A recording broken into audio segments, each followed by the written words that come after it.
হ্যাঁ আন্টি, বুঝতে পারছি আপনার প্রেমিক খুবই সহজ সরল বোকাশোকা টাইপের একটি ছেলে, তা না হলে আপনার সাথে পিরিত ক্যান করতে যাবে। কিন্তু কথা হইতেছে সেইটা না, কথা হইতেছে আমার এই ছোট্ট মনে বিরাট একটা প্রশ্ন, গোলাপ ফুলের কাটার সাথে বন্ধু সাদামাটা, এইটার সাথে এটা যায় কিভাবে? হ্যাঁ আমরা সবাই জানি যে গোলাপ ফুলে কাটা আছে, কিন্তু এর সাথে আপনার বন্ধু সাদামাটার সম্পর্ক কি? আপনি কি কোনোভাবে বুঝাইতে চাইতেছেন যে গোলাপ ফুল একটা সাদামাটা ফুল? তাহলে আপনার ধ্যান ধারণা একবারেই ভুল, কারণ গোলাপ ফুল হইতেছে খুবই খাচ্চর মার্কা অশ্লীল একটা ফুল।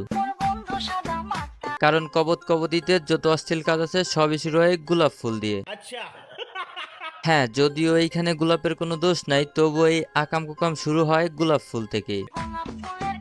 আমি শুধু খুঁজতেছি এই গানটা কে লিখছে, বিশ্বাস করেন ভাই হ্যার মাথায় অনেক ব্রেন আছে।